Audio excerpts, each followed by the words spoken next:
Decided I do want to vlog tonight because I've got some thoughts that I've run into during my travels the last few days, and I thought I'd share them. And I'm just talking to myself anyway, so who cares? One of the things I want to share is I want to start with my title, per se, with every vlog. So I went to the wrong spot. I thought I had everything set up, but hang on.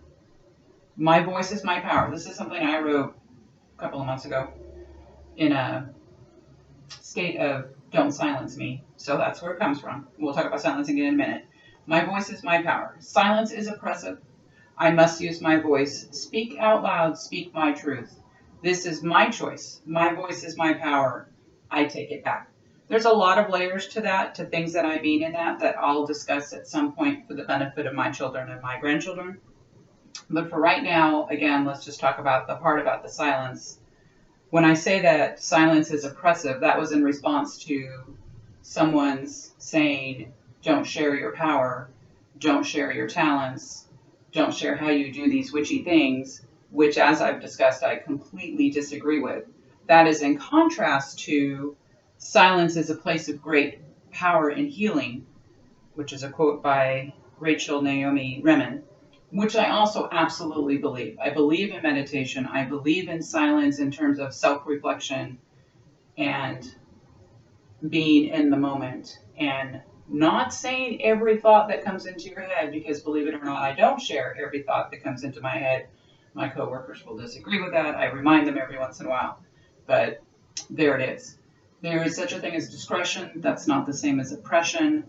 And there's such a thing as the white lie to benefit someone's feelings. Again, that's not the same as oppression. My poem comes from a place, when I speak of silence as oppressive, comes from a point of view of not allowing someone to speak to their detriment. So we're going to start with that every time. I may or might discuss some of the layers every time, but I'm going to just at least start with that every time, since I have made that the title of the blog, right? That makes sense.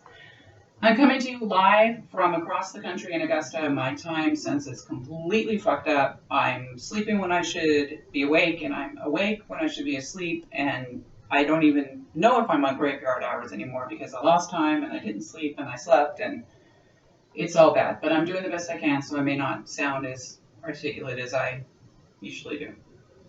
Not that I'm all that, but usually I'm a little more prepared. So we also ran into... the voices in my head, also ran into this other poem called, it was a post that my sister-in-law shared. I'm pretty sure my sister-in-law is a witch and she just hasn't disclosed it.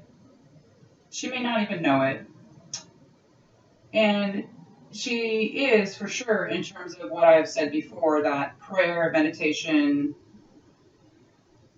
witch, intention, law of attraction, and I have a plan to go into a video and all of that more in depth too. Those are all the same thing.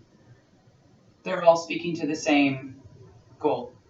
So she will call it prayer, but I believe she's also a closet witch. Anyway, she shared something from Sacred Dreams, which is this essay by a guy named Jeff Foster, who I actually had to go look up first before I felt safe reading this.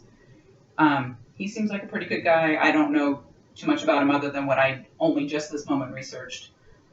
You know, blah, blah, spirituality, had an epiphany of his own, wrote a book, does some lectures, has his own website. Go look him up.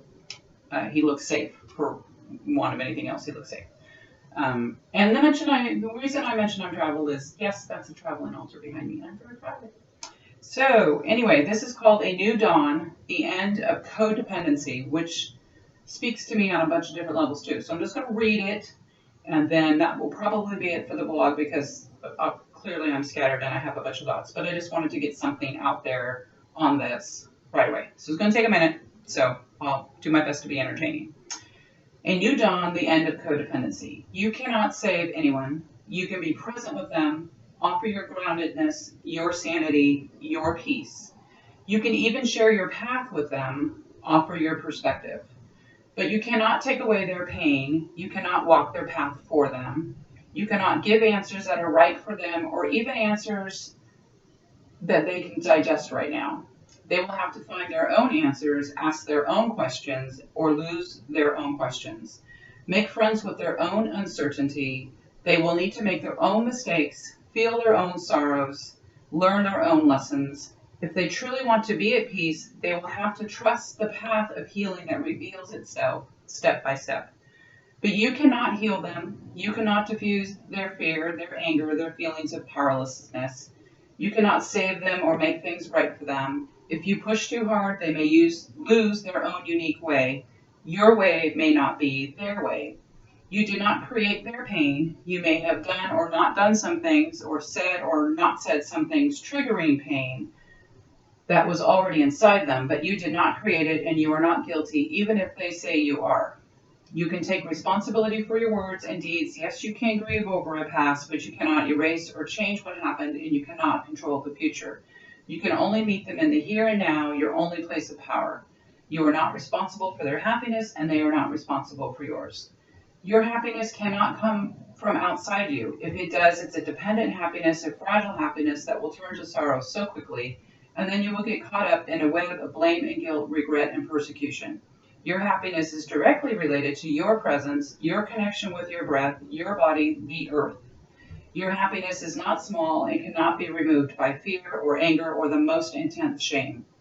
Your happiness is not a state or a passing experience or even a feeling that others can give you. Your happiness is vast, ever present, the boundless space of the heart in which joy and sorrow, bliss and boredom, certainty and doubt, loneliness and connection, even fear and longing, can move like the weather, like the rain and the sunshine, all held in the hugeness of the sky. You cannot save anyone, and you cannot be saved if you are looking to be saved. There is no self to save, no self to lose, no self to defend, no self to make perfect or perfectly happy. Let go of every impossible ideal. Let go of every impossible ideal.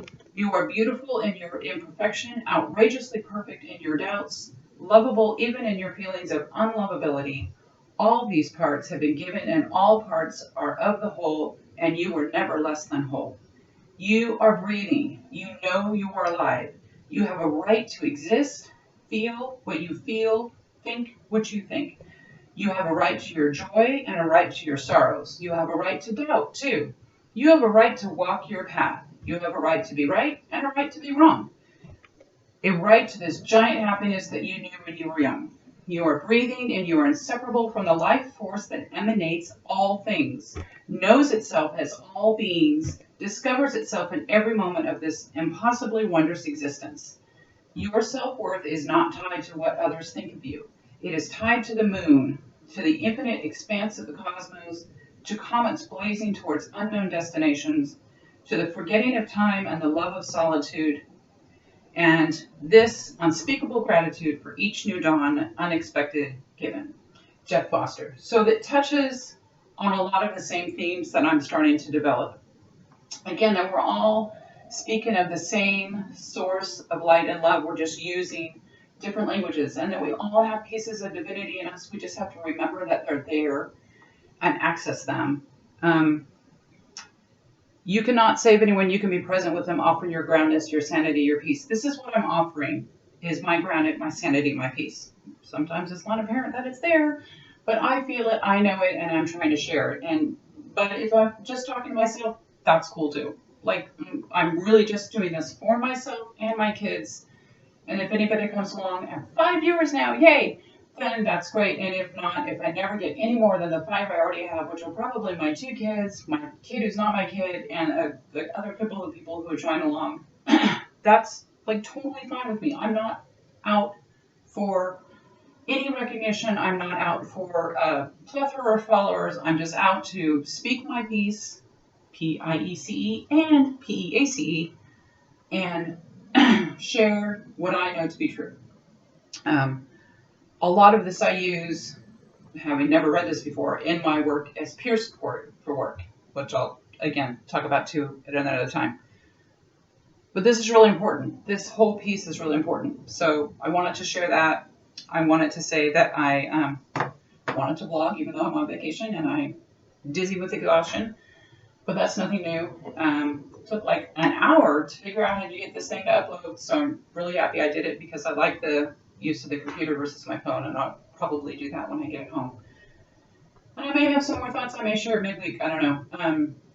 It's been sort of a busy couple of days just getting out here. But for now, that's it. I'm happy that I got this figured out.